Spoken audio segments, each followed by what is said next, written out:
여러분, 교회는 어떤 곳이라고 생각하십니까? 많은 분들이 교회는 하나님의 사랑과 기쁨과 소망과 믿음과 또 자비와 긍휼이 넘치는 곳이다, 그렇게 생각을 합니다. 그러나 그것이 교회의 전부는 아닙니다. 우리가 간과하지 말아야 할 교회의 아주 중요한 특성이 있습니다. 그것은 바로 전투하는 교회입니다. 주님이 오시는 그날까지 이 땅에서 살아가는 우리 믿음의 성도가 싸워야 할 것이 있다라는 것이죠. 그 싸움은 바로 눈에 보이지 않는 사단의 세력과 싸우는 영적 전쟁입니다.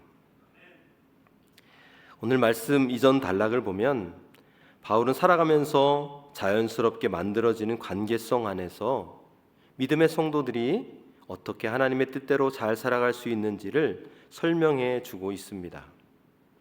예를 들면 남편과 아내의 관계에서 아내는 남편에게 주님께 하듯 순종하고 남편은 아내를 사랑하기를 그리스도가 우리를 위해 생명을 주신 것처럼 사랑하라 라고 말씀하죠. 부모와 자녀의 관계에서 자녀는 부모를 공경해야 하고 또 부모는 자녀를 노엽게 하지 말아야 한다라고 말씀합니다. 종과 주인의 관계도 종은 두렵고 떨리는 마음으로 육신의 주인에게 순종하고 또 주인은 종도 하나님이 사랑하는 사람이라는 것을 기억하라, 그렇게 말씀해 주고 있습니다. 이렇게 사도 바울은요, 우리가 살아가면서 자연스럽게 만들어지는 관계 안에서 하나님의 뜻대로 사는 것이 무엇인지 잘 설명해 주고 있습니다. 그러면서 사도 바울은 마지막으로 이러한 관계성 안에서 살아갈 때 꼭 기억해야 할 것이 있다라고 우리에게 말씀해 주고 있습니다. 그것은 바로 눈에 보이지 않는 영적 세력인 사단 마귀입니다. 바울은 눈으로 보이는 현상에만 주목할 것이 아니라 그 배후에 있는 세력의 실체가 있다는 것을 말하고 있습니다. 그 보이지 않는 세력의 실체를 잘 알고 대처할 때 하나님의 뜻대로 온전히 살아갈 수 있을 것이라 말씀합니다. 우리가 잘 아는 욥은요, 하나님이 무척 욥을 사랑하셨죠. 근데 욥도 하나님을 무척이나 사랑했습니다. 어느 날 사탄이요, 하나님께 참소를 합니다. 욥에 대해서 이렇게 말을 합니다. 주님, 욥이 하나님을 잘 믿는 것은 하나님께서 잘 해주셨기 때문입니다. 사람이 하나님이 조금만 어려움을 주면 하나님을 의심하고 원망하고 배반할 것입니다. 그러자 하나님은 욥은 절대로 그러지 않을 것이다 라고 확신하시면서 사단에게 욥을 너에게 맡기겠으니 한번 마음대로 해보거라. 다만 생명은 건드리지 말라, 그렇게 말씀하셨습니다. 사단은 하나님의 말씀을 듣고 욥을 시험하였습니다. 먼저 모든 재산을 하루아침에 다 빼앗아가 버립니다. 그리고 모든 자녀도 다 빼앗아가 버립니다. 욥 자신의 몸에도 악성 종기가 생기게 해서 온 몸이 병들어 죽어가게 했습니다. 욥은 갑자기 이런 큰 시험을 만났음에도 불구하고 하나님 앞에 원망하지 않았습니다. 그런데 문제는 욥의 아내였습니다.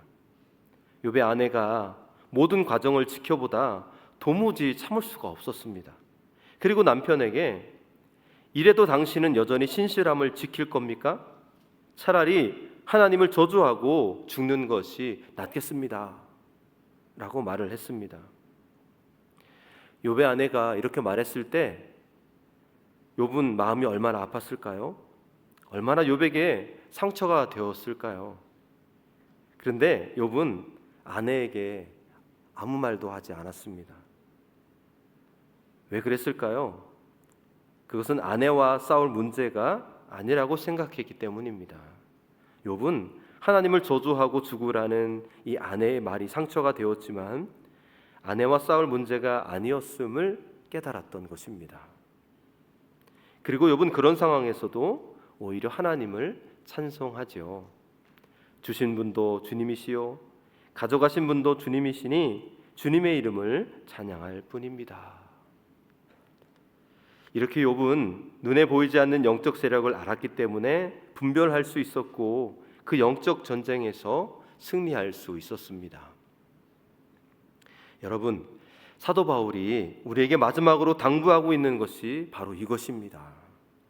우리의 눈에 보이지 않지만 분명 우리를 넘어뜨리려고 하는 영적인 실체에 사단 마귀가 있다는 것입니다.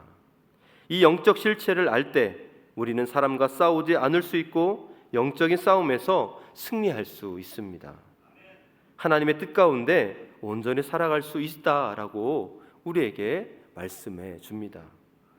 사랑하는 성도 여러분, 이 시간 오늘 본문을 통해서 눈에 보이지 않는 영적인 실체가 무엇인지, 그 영적인 실체가 무슨 일을 하는지, 우리는 어떻게 그들과 싸움에서 승리할 수 있는지 함께 살펴보기를 원합니다. 먼저 오늘 본문 10절 말씀을 다 같이 함께 읽어보겠습니다. 10절 말씀입니다. 끝으로 말합니다. 여러분은 주님 안에서 그분의 힘찬 능력으로 굳세게 되십시오. 아멘. 사도 바울은 에베소 교회를 향한 서신을 마무리하면서 주님 안에서 힘찬 능력으로 굳세게 되라 그렇게 권면합니다. 하나님의 사람들이 강해지는 방법은 몸의 근육을 키우고 또 인맥의 폭을 넓히고 권력의 지위를 높이고 아군의 수를 늘리는 방식이 아닙니다. 바울은 우리가 오직 주님 안에서만 힘찬 능력으로 굳세워질 수 있다라고 말씀합니다. 여러분, 성도는요, 하나님이 주시는 힘찬 능력으로 살아가는 존재인 줄로 믿습니다. 이것은 성도가 누군가에 대한 아주 단순한 정의입니다. 성도는 자기 힘이 아닌 하나님의 힘으로 살아가는 존재이죠. 하나님을 믿는다고 하지만 끝끝내 자기 힘으로 아둥바둥 살아가는 사람들이 있습니다. 그래서 하나님은 우리에게 늘 이렇게 물으십니다. 네 힘으로 살래? 아니면 내 힘으로 살래? 믿음의 성도는요, 전적으로 하나님께 의존하는 존재라는 것을 기억하시고 주님이 주시는 힘으로 살아가는 귀한 우리 좋은 교회 성도님들 다 되시기를 주님의 이름으로 축복합니다. 그렇다면 우리가 주님 안에서 힘찬 능력으로 굳세게 되어야 하는 이유가 무엇일까요? 주님이 주시는 힘으로 더 굳세워져야 하는 이유가 무엇일까요? 눈에 보이지 않는 영적인 세력과 맞서 싸워야 하기 때문입니다. 영적 전쟁에서 승리하기 위해서는 주님이 주시는 힘을 입어야 하는 것이죠.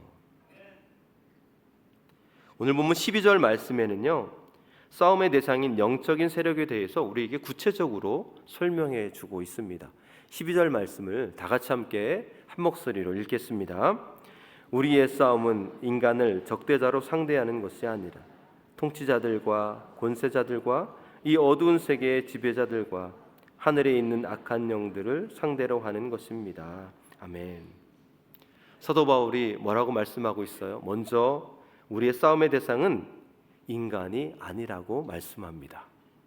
그러니까 남편이나 아내와 사소한 일에 분노의 감정을 노출하지 말며 싸우지 말라는 것이죠. 또 집에서 부모와 자녀와 신경전을 벌이지 말라는 것입니다. 학교에서 하고나 직장의 동료와 경쟁의 싸움을 하지 말라는 것이에요.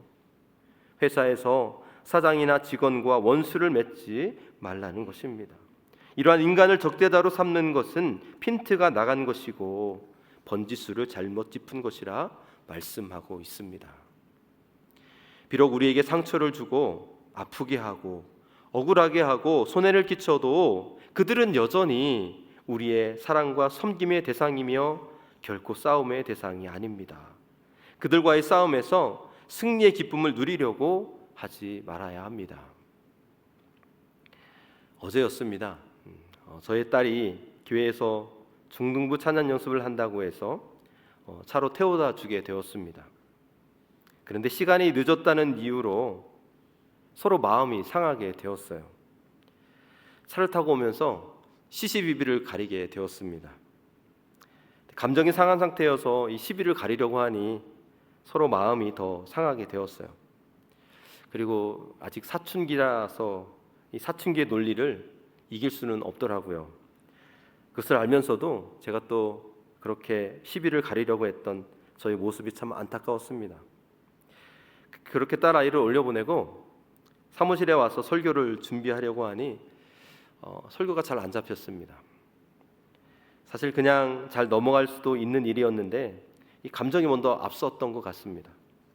그래서 다투게 된 것이 후회가 되었습니다. 게다가 이 설교의 주제가 영적 전쟁이었기에 또 사단이 역사했구나 라는 그런 생각이 들었습니다. 그래서 제가 먼저 딸에게 카톡을 보냈습니다. 딸, 아빠가 미안해. 아빠가 예민했던 것 같다. 이따 끝나면 전화해. 그렇게 보냈습니다. 사실요, 제가 뚜렷하게 무엇을 잘못했는지 몰랐습니다. 그래도 한 가지 확실하게 잘못한 것이 있더라고요. 그것은 딸의 마음을 상하게 한 것이었습니다. 그래서 제가 먼저 손을 내밀었습니다.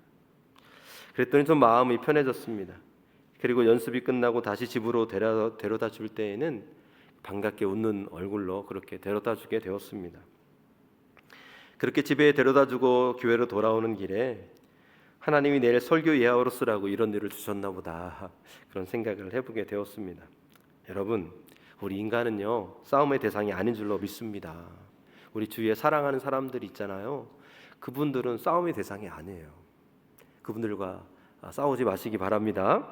그분은 사랑과 섬김의 대상이라는 것을 잊지 마시기를 주님의 이름으로 축복합니다.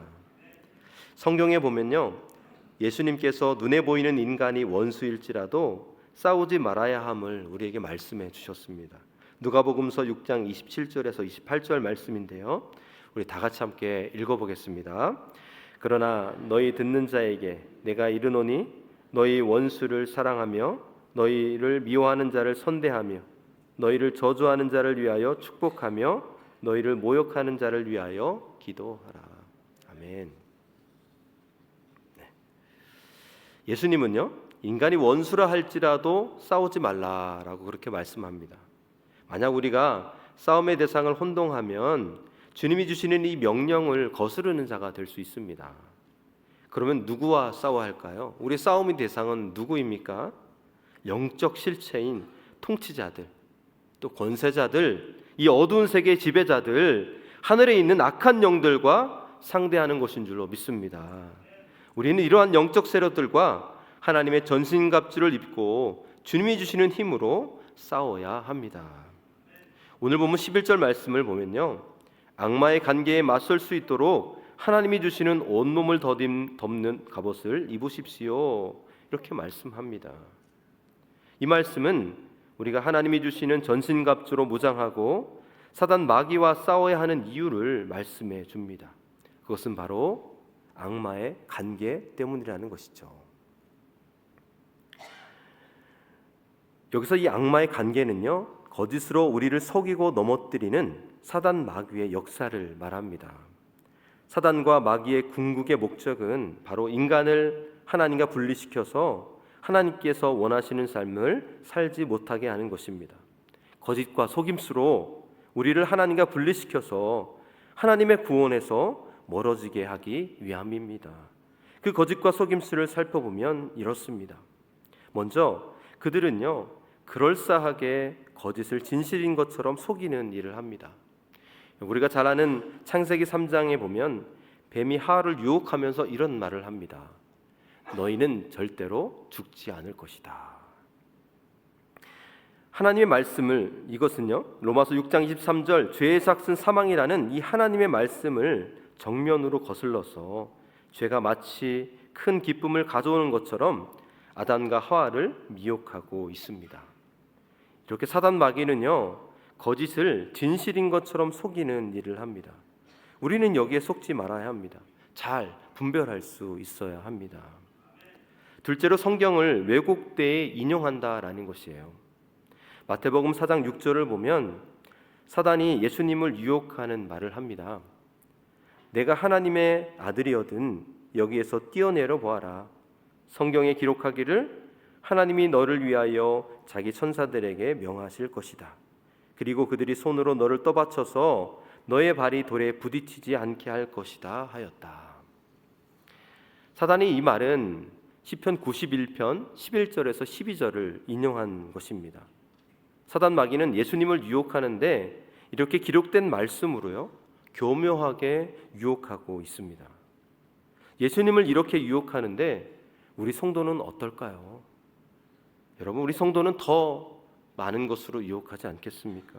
그러므로 하나님 말씀을 악하게 인용하여서 성도를 시험하는 악한 존재가 있음을 깨달으시고 특별히 이단을 조심하는 여러분 되시기를 바랍니다.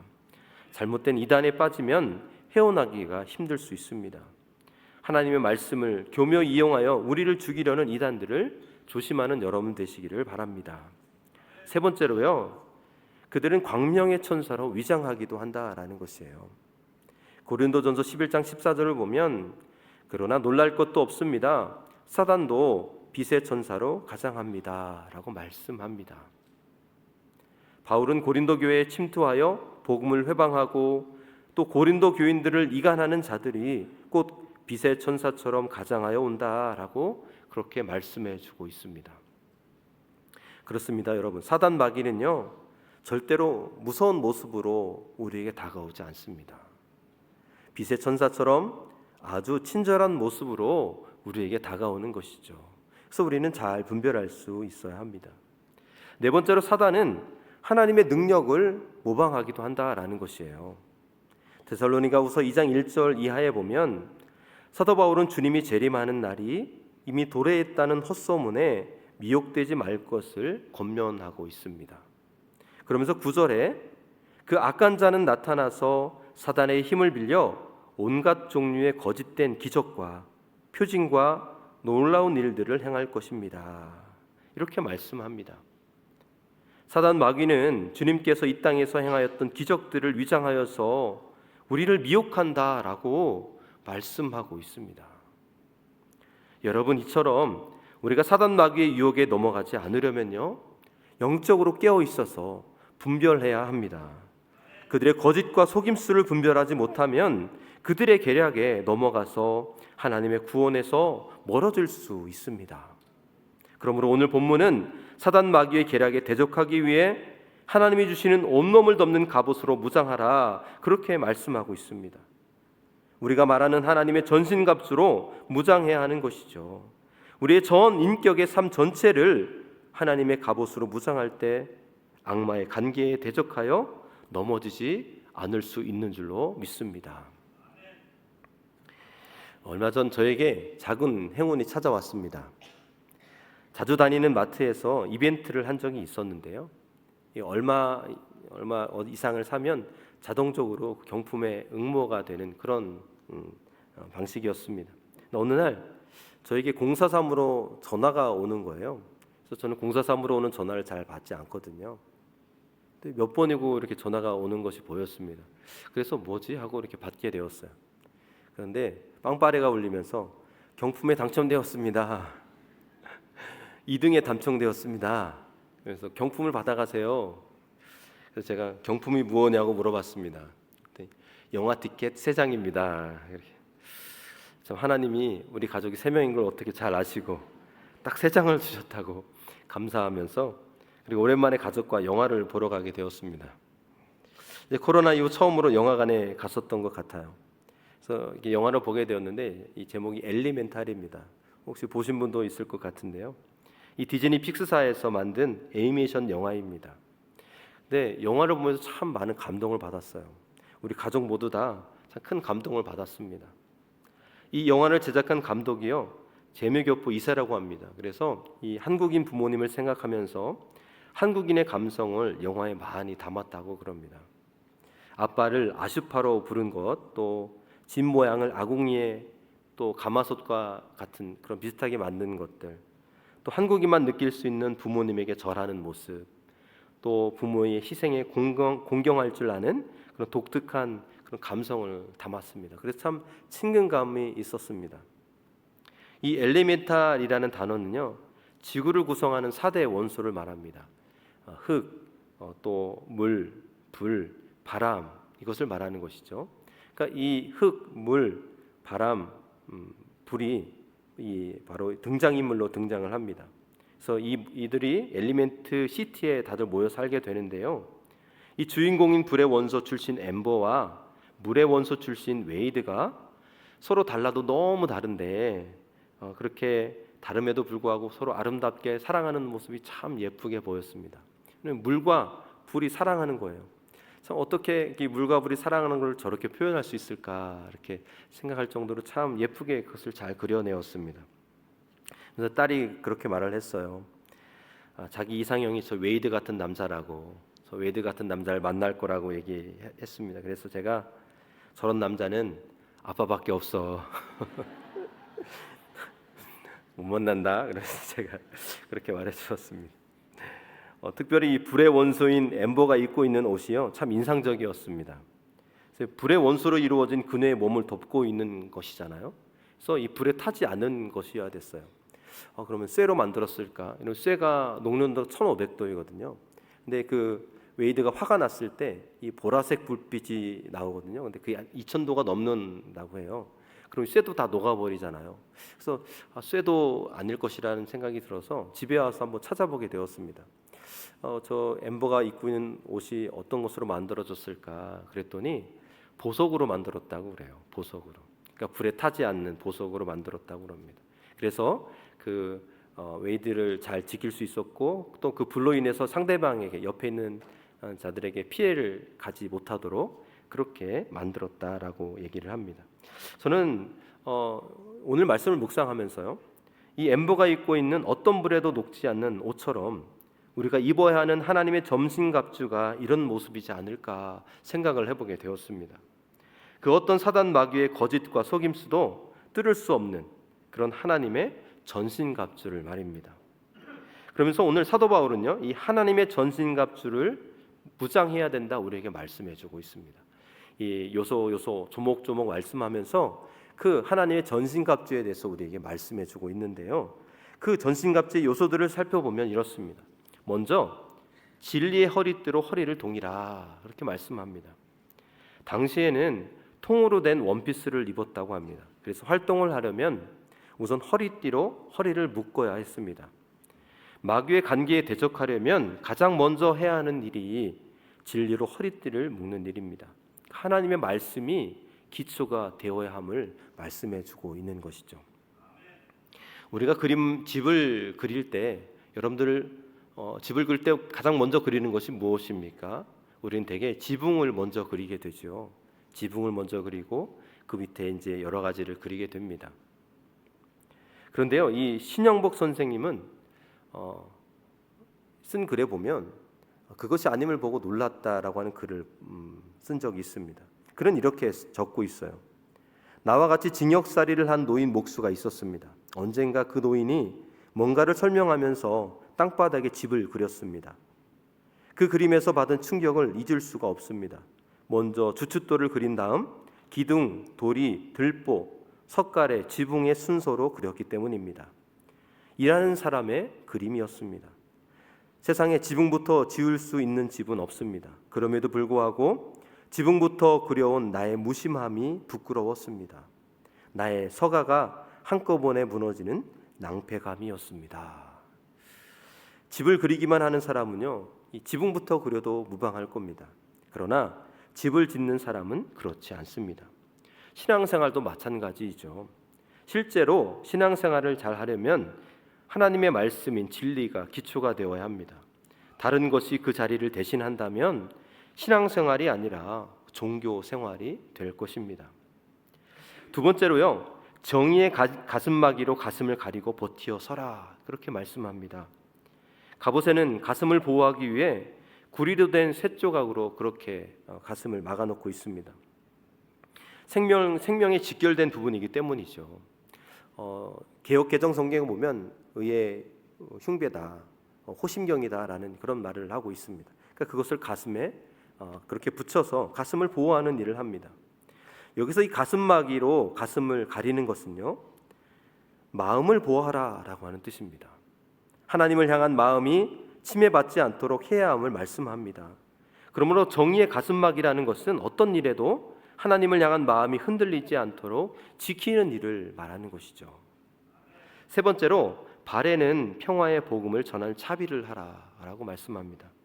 군인은 군화를 신듯이 우리 그리스도인들도 세상 사람들과 다른 신을 신어야 함을 말씀합니다.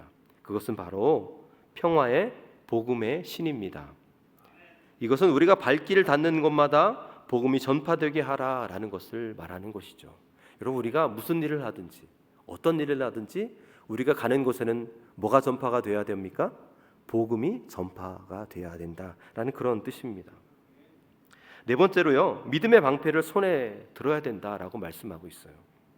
믿음의 방패를 손에 드는 일은 악한 자가 쏘는 불화살을 대비하기 위함입니다. 제 아무리 다른 무장이 잘 되어 있어도요, 이 믿음의 방패가 없으면 악한 자의 불화살에 당할 수밖에 없습니다. 악한 자의 본성은요, 우리에게 불화살을 쏘는 것이죠. 그래서 불화살은 언제나 있을 수밖에 없습니다. 그래서 우리는 이 믿음의 방패로 그 불화살을 어디서나 막을 수 있어야 하는 것입니다. 신자에게는 두 가지 유형이 있다고 합니다. 첫 번째는 믿음의 방패를 가지고 있는 유형, 또 믿음의 방패가 없는 유형입니다.